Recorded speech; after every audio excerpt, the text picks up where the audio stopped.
Alors dans une vidéo précédente, je vous ai montré comment on pouvait déterminer la carte de son jour personnel.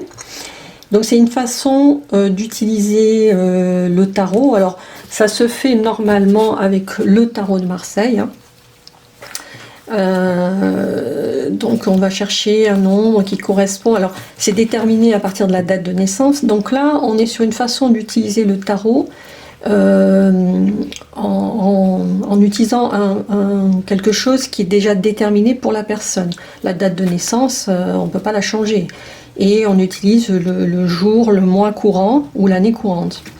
Donc c'est une façon d'approcher les choses. Et donc en utilisant quelque chose de prédéterminé. On peut imaginer que de cette façon-là, par la date de naissance, on va comment dire, être influencé, enfin la personne pourrait avoir été influencée par les astres, son signe astrologique, voilà, bon, ça après c'est chacun qui va trouver ce qu'il veut là-dedans. C'est une façon de faire et bon, moi je l'utilise aussi sur d'autres tarots, c'est-à-dire que quand je trouve un nombre, je ne le réduis pas forcément, parce que là le tarot de base n'a que 22 lames, en comptant le fol qui est la 22e lame, donc on réduit les nombres. Par contre, si je voulais faire une correspondance avec un autre tarot, par exemple celui-ci, là je ne vais pas réduire les lames, et c'est intéressant, enfin je ne vais pas réduire le nombre, parce que par exemple, si je trouve 28, j'irai chercher la carte qui correspond au 28. Donc à la limite 8, 9, 10, ça ferait 10. Sur le tarot de Marseille, je tomberai sur la roue de la fortune, et puis je pourrais garder le 28 en me disant tiens, qu'est-ce que je peux trouver d'autre ailleurs. Et c'est une façon de travailler sur soi, de voir un petit peu aujourd'hui par exemple, qu'est-ce que je pourrais améliorer, ou qu'est-ce que je pourrais comprendre de quelque chose qui m'arrive en ce moment, etc. Donc c'est une façon d'utiliser les cartes. Bon, alors l'autre façon, clairement, c'est d'utiliser sa propre énergie. Alors pourquoi je dis ça? Quand on tire les cartes, on touche les cartes. Alors bon, il y a des personnes qui ne veulent pas qu'on touche à leur jeu de cartes, et il y a une raison à ça, c'est qu'il y a leur énergie sur cette carte. Alors pourquoi on parle d'énergie dans ces cas-là, et comment ça pourrait marcher éventuellement? Alors, l'humain, c'est une antenne. Voilà, c'est une antenne dans le sens où il est traversé d'énergie. Alors, de l'énergie qui vient du cosmos et de l'énergie qui vient de la Terre. Les énergies telluriques de la Terre. Mais lui-même, il va vibrer. Pourquoi? Parce que tous les corps vibrent. Tout ce qui existe vibre. Par exemple, ce stylo a une certaine vibration. Ma main, chacune cellule de ma main va vibrer à une certaine fréquence. Tout vibre. Et on ne peut pas dire qu'on soit séparé de ce qu'il y a autour. C'est une impression, on a l'impression que mon corps il s'arrête là, mais en fait non, c'est la partie la plus dense de moi que je vois là. C'est-à-dire qu'il y a quand même beaucoup de vide dans cette main, même si je ne le vois pas comme ça, mais il y a quand même beaucoup de vide, et tout ça, ça vibre, et c'est en relation avec tout ce qu'il y a à l'extérieur. Mais il n'y a pas que ça. Alors, donc, si vous voulez, il y a une vibration, qui part comme ça.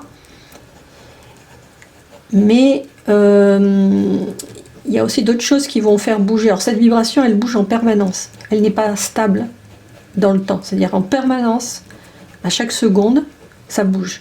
Ça fait un truc comme ça, comme ça.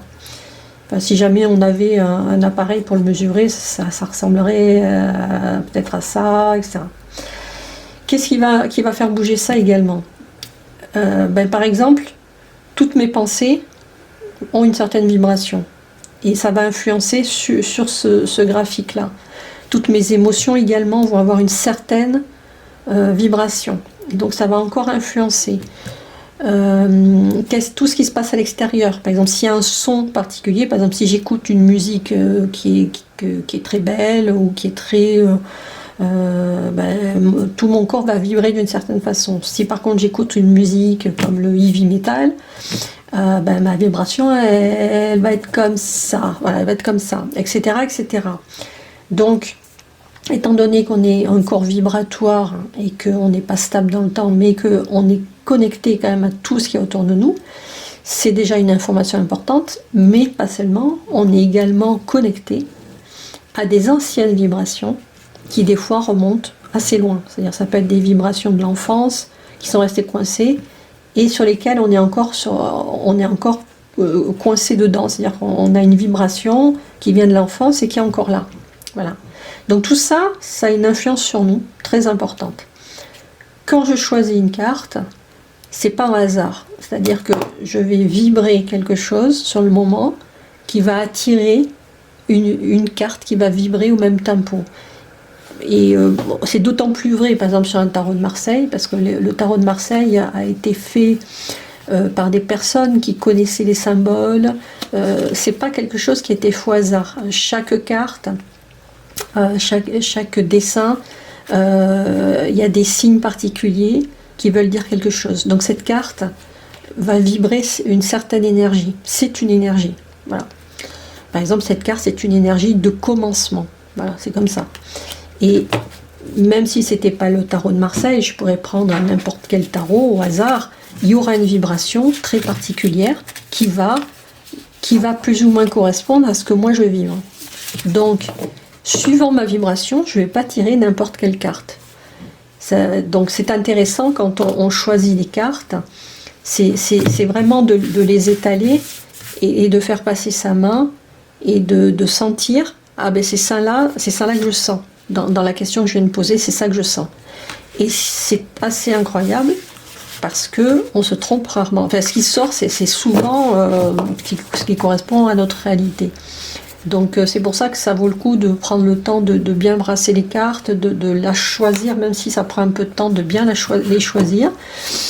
Et ainsi, on est sûr de sortir un jeu qui va être pertinent pour nous. Voilà. Sinon, qu'est-ce que je voulais dire d'autre ? Voilà, c'est tout. C'était ça que je voulais vous expliquer. Et j'espère que ça vous aura intéressé. Et je vous dis à bientôt.